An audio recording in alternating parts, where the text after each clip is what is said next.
Et comment, ça va? Dans un futur proche, une faille interdimensionnelle s'ouvre dans l'océan, libérant d'immenses monstres appelés kaiju, qui détruisent tout sur leur passage, même sous attaque. Après 6 longs jours, les kaiju sont enfin arrêtés, mais des millions de vies sont perdues. Pourtant, la tragédie continue avec une nouvelle attaque. Ensuite, un troisième puis un quatrième kaiju apparaissent. Les dirigeants mondiaux s'unissent pour combattre ces créatures et créer leurs propres armes, lançant ainsi le programme Jaeger. Le projet, cependant, commence avec des difficultés. Un système de double pilotage est alors inventé et les victoires commencent à arriver. Les pilotes sont acclamés comme des héros et enchaînent les victoires contre les kaiju jusqu'à ce que tout change. 7 ans après le début de la guerre, un kaiju de niveau 3, nommé Knifey Head, est repéré. Raleigh et son frère Yancy sont alors activés. Ils se dirigent vers la tête du Jaeger et se préparent, tandis que le maréchal Stacker Pentecost les attend sur le pont. La tête du Jaeger est transportée et connectée au reste du corps, d'une taille impressionnante. Il s'avère que les deux frères partagent une connexion spéciale et sont compatibles pour la dérive. Cela permet une connexion neuronale à travers leurs souvenirs, rendant possible le contrôle synchronisé du Jaeger. Stacker leur ordonne de défendre la ville si le kaiju s'en approche. Cependant, le duo aperçoit des civils dans l'eau et désobéit à leur commandant. Ils avancent à travers l'eau tandis que sur les côtes de l'Alaska, des hommes font face à une tempête traîtresse. Les hommes à bord repèrent un kaiju et comprennent qu'ils sont en danger. Il rugit et s'approche du navire, mais le Jaeger émerge à son tour dans l'eau et bloque le bateau. Le combat commence avec de puissants coups échangés, mais le kaiju riposte et les pilotes utilisent leur canon à plasma pour tenter de l'abattre. Stacker perd patience face à la désobéissance du duo, mais il cesse rapidement de crier, car le kaiju est toujours en vie. La créature surgit hors de l'eau, projette le duo et leur canon ne peut plus tirer pendant que le kaiju détruit le bras gauche du Jaeger. La créature poursuit son attaque violente et arrache Yancy du cockpit, le tuant sur le coup. Raleigh persiste, tentant de la tuer, mais le monstre déchire son armure. Raleigh essaie de tirer avec le canon à plasma, alors que le kaiju continue de démolir son titan. Il parvient enfin à tirer, et les deux signaux vitaux s'éteignent. Plus tard, un vieil homme et son fils voient le Jaeger s'effondrer au sol. Le vieil homme court aussitôt et découvre Raleigh qui s'effondre lui aussi. 5 ans plus tard, les Jaegers sont détruits plus vite qu'ils ne peuvent être construits, et des kaiju de niveau 4 apparaissent. Les représentants du monde abandonnent le programme Jaeger et préfèrent investir dans un projet de muraille côtière. Le maréchal reçoit l'ordre de déplacer les derniers Jaegers vers la dernière base de combat à Hong Kong, avec seulement 8 mois de financement restant. Sur la muraille de la vie, en Alaska, Raleigh est un simple ouvrier qui passe ses journées à construire le mur. À Sydney, la muraille côtière ne résiste qu'une heure face à un kaiju de niveau 4, mais heureusement, Herc et Chuck Hansen prennent le contrôle d'un ancien Jaeger et parviennent à vaincre la créature lors d'un combat intense. Soudain, un hélicoptère militaire atterrit à proximité. Le maréchal souhaite parler à Raleigh. Il semble que le maréchal ait activé tout ce qu'il pouvait et ait besoin d'un pilote. Raleigh est encore traumatisé car il était lié à son frère lorsqu'il est mort et refuse de revivre cette expérience. Mais après un peu de persuasion, il accepte de rejoindre le combat. À la baie de Hong Kong, dans la dernière station Jaeger, Mako Mori attend ses visiteurs et leur souhaite la bienvenue. Apparemment, c'est elle qui a choisi les candidats pour devenir copilote. Ils sont aussi présentés au docteur Newton ainsi qu'à Gottlieb qui supervise l'équipe de recherche. Stacker présente également Raleigh aux autres Jaegers. Le Crimson Typhoon de Chine est piloté par des triplés célèbres pour leur formation Thundercloud. Pendant ce temps, le Cherno Alpha, une machine redoutable venue de Russie, est prêt pour le combat. Raleigh rencontre également le pilote de l'Eureka Striker, Chuck, ainsi que son père, Hansen, qui affiche un impressionnant total de 11 éliminations. Le maréchal présente alors sa stratégie. Il veut équiper l'Eureka d'un dispositif nucléaire et le transporter jusqu'à la faille, protégé par les autres Jaegers. Le but ultime est de faire exploser la bombe à l'intérieur du portail afin de le sceller à jamais. Plus tard, l'équipe rencontre Newton, physicien et biologiste. Gottlieb partage un problème préoccupant. Les kaiju apparaissent de plus en plus fréquemment et pourraient surgir toutes les quelques heures. Il propose un plan consistant à utiliser la faille pour y lancer une bombe nucléaire et la sceller définitivement. Newton, cependant, n'est pas d'accord. Il argue qu'ils doivent d'abord mieux comprendre les monstres, remarquant que tous les kaiju partagent le même ADN, concluant ainsi qu'ils sont des clones. Il suggère d'utiliser la technologie de connexion mentale des Jaegers pour se lier à un cerveau de kaiju afin de mieux les comprendre. Stacker choisit pourtant le plan de Gottlieb pour son efficacité immédiate. Pendant ce temps, Raleigh découvre son Jaeger, qui est plus grand et plus puissant qu'avant. Il rejoint ses quartiers et Mako le critique pour son style de pilotage. Il doit prendre moins de risques, ce qui ravive chez lui la douleur liée à la perte de son frère. Le lendemain, Raleigh commence à chercher un copilote mais surpasse rapidement tous les candidats. Il remarque que Mako critique sa technique et défie Stacker de laisser sa meilleure élève l'affronter. Stacker hésite mais finit par céder devant l'insistance de Raleigh. Pendant leur duel, Raleigh et Mako se synchronisent parfaitement, adaptant leurs mouvements avec fluidité. Le combat est intense, dure plusieurs manches jusqu'à ce que le maréchal intervienne pour l'arrêter. Raleigh est désormais convaincu convaincu que Mako est la copilote idéale pour lui. Pourtant, Stacker refuse de la laisser participer à des missions de combat réelles. Plus tard, Raleigh s'approche de Mako, curieux de savoir pourquoi elle ne peut pas être sa copilote. Elle insiste sur le fait qu'il n'y a aucun problème, ce qui pousse Raleigh à dire que parfois, enfreindre les règles est acceptable. Pendant ce temps, Newton désobéit aux ordres du maréchal et installe son laboratoire pour connecter son esprit à un cerveau de kaiju. Lors de la fusion mentale, il a une vision du quartier général des kaiju et confirme sa théorie. Ils sont en effet créés par des extraterrestres. Le processus manque de le tuer, mais Gottlieb le sauve à temps. Après réflexion, le maréchal rend visite à Mako pour tenir une promesse. Il lui permet de piloter un Jaeger. Raleigh est surpris de voir Mako le rejoindre en tant que copilote. Ils lancent le processus de dérive, partageant leurs souvenirs dans la cabine du Jaeger. Au même moment, Stacker apprend par Gottlieb que la dérive de Newton avec le cerveau de kaiju a réussi. Newton révèle que les kaiju sont des armes d'une race extraterrestre qui envahit les planètes pour exploiter leurs ressources. Stacker veut que Newton répète l'expérience, mais il lui faut un autre cerveau de kaiju. Le maréchal laisse voir Hannibal Shaw, un trafiquant d'organes de kaiju opérant sur le marché noir. Pendant ce temps, Raleigh rencontre une difficulté pendant la dérive. Il a des visions de son frère décédé, provoquant une surcharge d'énergie dans le Jaeger. Cette instabilité déclenche également les souvenirs traumatiques de Mako. Elle entre en état de panique, revivant la mort de ses parents, tués par un kaiju. Poursuivi par la bête, Raleigh est aussi plongé dans sa mémoire et tente de la réconforter, mais sa peur est trop forte et déclenche accidentellement le canon à plasma du Jaeger. Tous les membres d'équipage sur le pont fuient la possible explosion, la libération d'urgence ne fonctionnant pas. Mako craint pour sa vie jusqu'à ce qu'il coupe l'énergie et désactive le canon. Alors qu'elle revient à elle, hantée par ses cauchemars, Raleigh se précipite à ses côtés pour la rassurer en lui disant que tout va bien. Plus tard, Raleigh entend Chuck se plaindre derrière une porte. Il ne veut pas que lui et Mako participent à la prochaine mission. Il sort alors et les confronte, déclarant qu'il ne les supporte pas. Raleigh lui assène un coup de poing en pleine figure, puis le pousse violemment avant que son père n'intervienne pour l'arrêter. Stacker convoque Raleigh et Mako dans son bureau et annonce qu'elle ne pilotera plus de Jaeger. Très déçue, elle quitte la pièce calmement. Raleigh dit alors à Stacker qu'il fait une erreur. Ce dernier révèle enfin la vraie raison. Il pilotait le Jaeger qu'il a sauvé autrefois et ne veut pas qu'elle soit blessée. Il réprimande Raleigh, lui disant qu'il ne sait rien de sa vie et qu'il ne veut pas sa compassion, seulement son obéissance. Dans la banlieue de Hong Kong, Newton explore les lieux jusqu'à trouver une entrée secrète. À l'intérieur, il est fasciné par la quantité d'objets rares qu'il découvre, preuve de l'étendue du marché noir. Finalement, il retrouve Hannibal, l'homme qu'il cherchait. Cependant, Hannibal n'est pas ravi d'apprendre que Newton a effectué une dérive avec un cerveau de kaiju. Il lui explique qu'un tel lien fonctionne dans les deux sens. Cela signifie que les extraterrestres, créateurs des kaiju, possèdent maintenant des informations sur l'humanité. Hannibal dit à Newton qu'il est désormais une cible et l'envoie se cacher dans un bunker public. De retour au quartier général, l'équipe reçoit une nouvelle alarmante. Il détecte une activité sismique intense, cette fois due à deux kaiju de catégorie 4, nommés Otachi et Leatherback. Le Cherno Alpha et le Crimson Typhoon sont envoyés pour les affronter, tandis que l'Eureka Striker défend le port. Raleigh reçoit l'ordre de ne participer à cette mission. Pendant que la bataille éclate près de l'océan, les hélicoptères déploient les Jaegers. Peu après, le Crimson Typhoon détecte un mouvement dans l'eau. Otachi émerge soudainement, frappe le Typhoon avec sa queue et le projette dans la mer. Le Typhoon se relève et riposte avec sa formation Thundercloud. Cependant, Otachi prend le dessus. Le Typhoon tente de l'entraîner vers l'océan à l'aide de sa rapidité. Le Cherno Alpha rejoint le combat et attaque sans relâche, mais Otachi trouve une faille, le renverse dans l'eau et continue d'attaquer le Typhoon, tuant ses pilotes. Ensuite, la créature projette de l'acide sur les Russes et l'équipe australienne intervient. Mais Leatherback surgit et attaque violemment le Cherno Alpha. Otachi affronte les Australiens, mais il est vite dominé et violemment frappé. Le Cherno Alpha est repoussé dans l'océan et ses pilotes périssent dans une explosion. Le Striker parvient alors à projeter Otachi dans l'eau, mais Leatherback émet une puissante décharge électrique,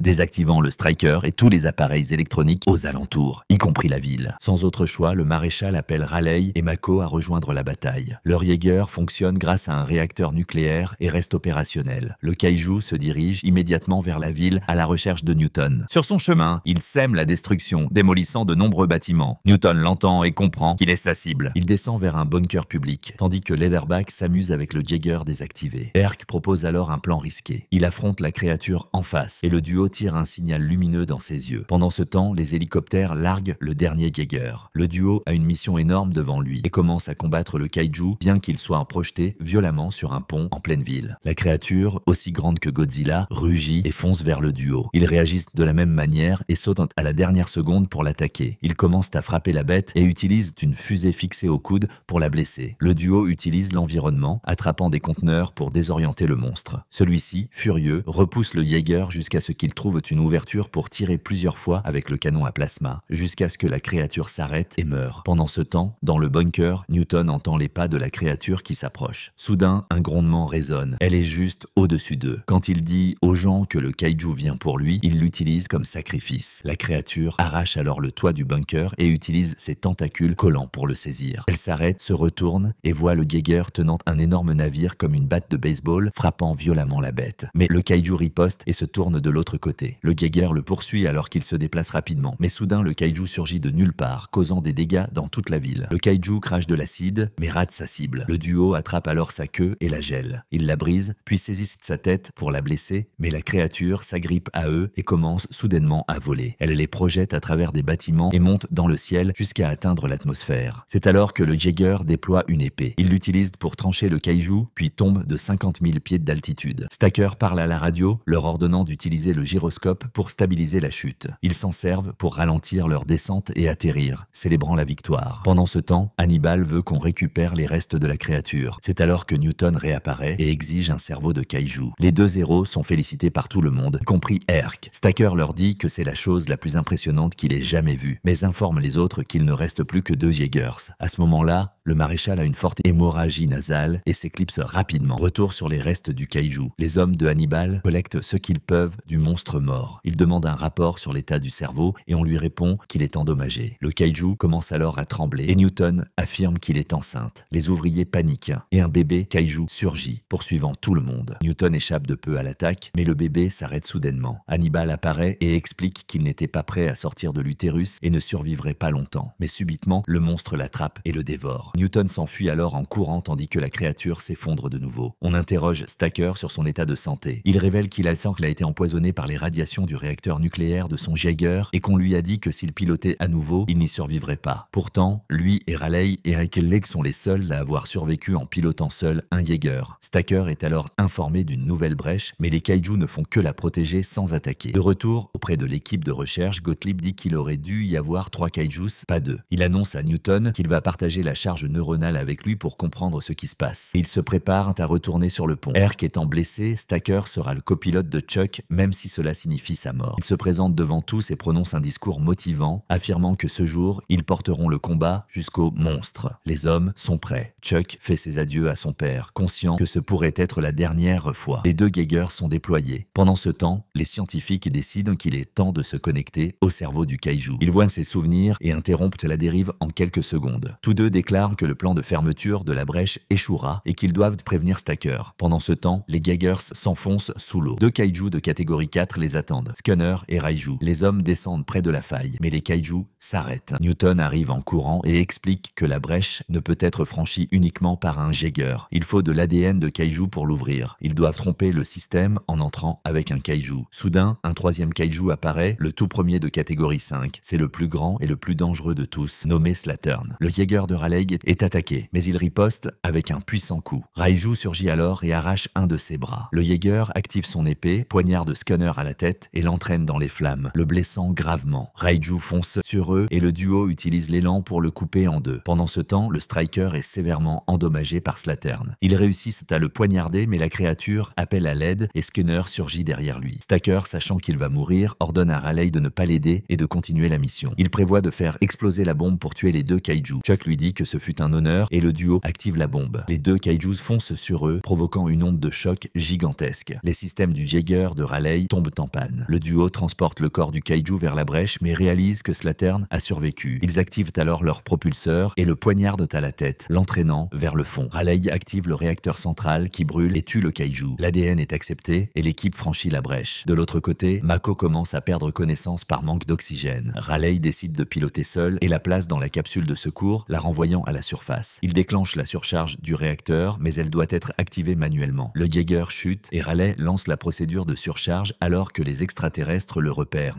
Il les fixe du regard pendant que le compte à rebours approche de zéro. La seconde capsule est éjectée et le réacteur explose, anéantissant les extraterrestres. La brèche commence alors à s'effondrer. La première capsule atterrit en toute sécurité. Mako est vivante. La seconde est repérée peu après. Mako l'ouvre et découvre que Raleigh n'a pas de pouls. Elle commence à pleurer, mais Raleigh lui dit qu'elle lui fait mal. Les hommes de la base confirment que la brèche est désormais scellée, provoquant une célébration mondiale. Ailleurs, Hannibal parvient à se tailler un passage hors de la créature. 10 ans plus tard, le monde se reconstruit. Jake, fils de Stacker, mène une vie plutôt inhabituelle. C'est un voleur qui tente de dérober des pièces de Jaegers pour les revendre sur le marché noir contre des récompenses. Mais lors d'un cambriolage, il est trahi par ses propres hommes. La pièce du condensateur manque sur le Jaeger. Alors Jake enferme les autres et s'enfuit. Il est capturé mais se défend et poursuit le signal du condensateur. De nouveau attrapé, il utilise ses connaissances des Jaegers pour repérer un autre intrus en train de voler son composant. Il saute sur une grue cassée et atterrit au sol. L'autre intrus est alors poursuivi par la police locale. Le lendemain, Jake suit la mystérieuse personne et découvre des centaines de journaux et une énorme ligne électrique qui le conduit à un Jaeger en construction. Il se baisse rapidement et fait tomber une jeune fille nommée Amara. Il découvre qu'elle a construit le Jaeger seule et que les militaires approchent. Amara se connecte à la machine, Jake monte aussi et ils s'enfuient de l'entrepôt en courant dans les rues. Mais ils sont stoppés par November Ajax qui leur ordonne de se rendre. Au lieu de ça, elle lance des bombes fumigènes et prend la fuite. Elle sait qu'un Jaeger non enregistré constitue un crime grave. Alors elle entre dans un bâtiment tout en étant poursuivie. Ensuite, elle grimpe dans la tête du November Ajax et déclenche une sorte d'impulsion EMP pour le désactiver et s'enfuir. Malheureusement, le robot les stoppe avec un énorme taser. Le Jaeger est hors service et les deux sont arrêtés. En prison, Jake confronte Amara en affirmant qu'il aurait été un meilleur pilote pour le Jaeger. Leur discussion révèle qu'elle a construit le Jaeger par peur du retour des kaiju. Plus tard, Jake est conduit dans une salle d'interrogatoire où il retrouve un hologramme de Mako, sa sœur adoptive. Déçue par le chemin criminel qu'a pris Jake, Mako lui rappelle son passé de pilote de Jaeger. Elle lui propose alors une alternative pour éviter la prison, retourner à l'académie pour former de nouveaux pilotes, dont Amara. Jake et Amara arrivent à l'école de formation située sur une île isolée en Chine. Là, ils rencontrent Lambert, un agent de sécurité qui a déjà travaillé avec Jake. Lambert n'est pas impressionné par les choix récents de Jake et se moque ouvertement de sa déchéance militaire. En se rendant au quartier général, Amara est impressionnée par la ligne de Jaegers alignée dans l'installation. Elle y voit le Titan Redeemer avec son arme de masse tournoyante, le Bracer Phoenix nécessitant 3 pilotes et le Saber Athena extrêmement rapide, considéré comme le Jaeger le plus agile. Il y a aussi l'Avenger, piloté par Lambert. À l'intérieur de l'installation pour cadets, Amara rencontre son équipe d'entraînement. Cependant, son passé criminel la rend peu populaire. Le programme ne lui facilite pas la tâche non plus. Elle a des difficultés avec les simulations, étant constamment battue en raison de son incapacité à bien se synchroniser avec les autres pilotes. Cette mauvaise performance ne fait qu'augmenter les doutes de ses coéquipiers, et même Lambert commence à remettre en question sa place dans le programme. Pendant ce temps, à la base, une arrivée spéciale bouleverse les choses. Li Wenshao, chef de Shao Industries, arrive avec Mako et son scientifique en chef, le docteur Newton. Ils sont là pour présenter une innovation majeure, les Jaeger automatisés. Ces machines peuvent être déployées bien plus rapidement que les Jaeger pilotés par des humains, ce qui permettrait de gagner du temps et d'économiser des ressources sur la formation des pilotes. Beaucoup, en particulier les pilotes, ne sont pas satisfaits de cette proposition. Mako elle-même exprime des doutes, car elle s'inquiète des risques de sécurité liés à une telle technologie et demande à son frère de l'accompagner à une réunion avec le conseil lors du prochain sommet. Peu après, à Sydney, en Australie, le sommet du conseil a lieu. L'Avenger est piloté par Jake et Lambert. Il est un peu rouillé, car cela faisait longtemps qu'il n'avait pas piloté, mais il reprend vite le rythme. Mako arrive en hélicoptère pendant que Li Wen est escorté par ses gardes. Soudain, une énorme volée d'oiseaux surgit derrière le Jaeger et, en même temps, un autre Jaeger nommé Obsidian Fury émerge de l'eau. Lambert demande au Jaeger non enregistré de s'arrêter, mais il ignore l'avertissement. À ce moment-là, Jake parvient à sauver Li Wen de justesse. Lorsqu'il est frappé, le Jaeger détruit les systèmes de défense, et Mako reconnaît quelque chose de familier en lui. Elle tente d'alerter Jake, mais ses communications sont brouillées et elle est touchée. Heureusement, Mako parvient à s'échapper. Les Jaegers s'engagent alors dans une bataille féroce et l'Avenger dégaine son épée. Obsidian Fury se montre également et ils entament un duel. Lambert trouve une ouverture pour utiliser le coup de fusée, mais l'autre Jaeger survit et réussit à toucher l'hélicoptère de Mako. Le duo utilise rapidement la fronde gravitationnelle pour blesser son adversaire et court vers Mako. Elle parvient à envoyer un fichier et Jake tente de l'attraper mais échoue, ce qui entraîne sa mort immédiate. Jake sort du Jaeger et court vers sa sœur, mais il est trop tard. Soudain, des renforts arrivent et Obsidian Fury se retire dans l'eau. De retour au quartier général, Mako est honoré sur le mur commémoratif dédié aux légendes. Jake place une photo sous son nom et va voir Amara, découvrant qu'elle a des difficultés. On dirait que les autres cadets s'entraînent depuis des années et qu'Amara ne parvient pas à suivre. Jake lui dit qu'elle doit se détendre et qu'il va l'aider. Le duo commence alors le processus de dérive et leurs souvenirs se synchronisent. Amara se remémore un moment heureux avec sa famille, mais tout s'assombrit rapidement lorsqu'un kaiju les attaque. Elle a été séparée de sa famille et son père lui a dit de sauter. Incapable de supporter ce souvenir, Amara enlève son casque et se met à pleurer. Jake est alors appelé à se présenter immédiatement au maréchal. Après avoir consolé Amara, il se rend aussitôt dans une salle où Gottlieb explique que Mako a essayé d'envoyer un message et qu'ils ont réussi à en récupérer une partie. Il exécute l'image dans la base de données Kaiju, mais aucune correspondance n'est trouvée. Le maréchal Quan ordonne de poursuivre les recherches car il veut des réponses. Pendant ce temps, chez Shao Industries en Chine, Li Wen dit à Newton que le lancement des drones a été approuvé lors d'une session d'urgence. Elle croit que l'attaque n'aurait pas eu lieu si son système avait été opérationnel. Elle considère l'attaque comme un résultat positif et le conseil veut lancer le projet dans 48 heures. Cependant, Newton dit qu'il n'y a pas assez de temps. Il rentre finalement chez lui et parle avec sa femme. Il s'avère qu'Alice est un cerveau de kaiju que le docteur garde chez lui et il procède à une connexion mentale avec elle. De retour à la salle des cadets, une certaine tension règne entre Victoria et Amara. Elles se disputent et Samara prend le dessus. Mais lorsque Lambert arrive, il leur dit de se calmer et qu'elles doivent se traiter comme une famille. Jules y arrive ensuite et annonce que le maréchal veut leur parler. Il s'avère que Gottlieb a réussi à relier une image à une petite île où se trouvait autrefois une installation de production d'énergie Jaeger. Jake demande alors la permission d'aller inspecter le site. Sur l'île, Lambert et Jake utilisent l'Avenger pour marcher, mais soudain, Obsidian Fury lance des missiles et détruit l'installation. Un combat éclate et le duo arrache les jambes d'Obsidian qui tombe dans une crevasse glacée. Une fois au fond, Obsidian utilise son réacteur central contre l'Avenger, forçant les pilotes à plonger intentionnellement dans l'eau. Ils lancent un missile pour attirer Obsidian avec eux. Ensuite, ils utilisent le canon à plasma pour l'éjecter au loin. Toutes les épées sont dégainées et l'Avenger se baisse pour trancher Obsidian. Gravement endommagé, il continue d'avancer et arrache son noyau d'énergie. Une fois qu'il s'effondre, Jake exige que les pilotes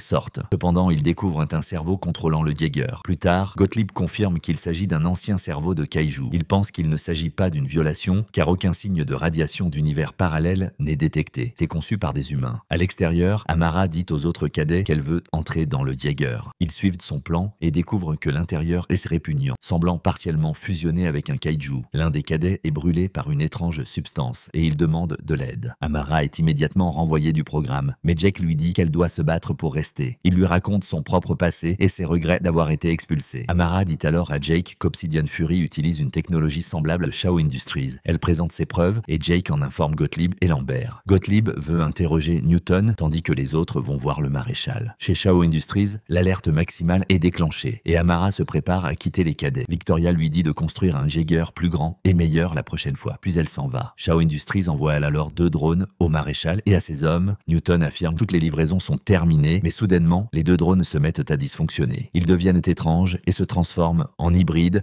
kaiju. Les Jaeger humains sont déployés et attaquent les drones, mais sans succès. La base est anéantie et Amara observe, inquiète pour les autres cadets, alors que le chaos s'installe. Gottlieb s'infiltre dans Shao Industries et trouve Newton. Là, il le réprimande pour sa stupidité et lui dit que Li Wen l'a manipulé. Newton est alors tenu en joue avec Gottlieb et conduit en ascenseur jusqu'à Li Wen. Mais il contre-attaque et tous deux neutralisent les gardes à l'intérieur. Newton pénètre ensuite dans le laboratoire et menace de tirer sur tout le monde. Les employés fuient et il affirme qu'il existe une porte secrète à l'arrière. Pourtant, il mentait et active les drones à la place. Il dit à Gottlieb qu'il va mettre fin au monde. Des brèches commencent à s'ouvrir dans toutes les régions du globe. Les drones en sont responsables et pendant ce temps, le maréchal est tué par l'un d'eux à la base. Gottlieb demande pourquoi Newton ferait ça et sa réponse révèle qu'il était contrôlé par le cerveau kaiju utilisé par les extraterrestres. Le docteur continue à se transformer et dit qu'ils sont dans sa tête. À ce moment, Li Wen arrive et lui pointe une arme dessus. Elle est furieuse et ignorait tout cela, mais Gottlieb sauve son ami et lui permet de fuir. De retour à la base, Jake et Lambert discutent avec Gottlieb, qui leur explique la situation. Les drones commencent alors à attaquer la base. Les brèches permettent au kaiju d'en sortir. Un des drones est détruit à la base, mais un deuxième repère ses cibles. Heureusement, Li Wen le détruit de l'intérieur. Le reste de ses robots explose et les brèches sont refermées. Li Wen a réussi à éliminer tous les drones et à fermer les portails, mais 3 kaiju, dont un de niveau 5,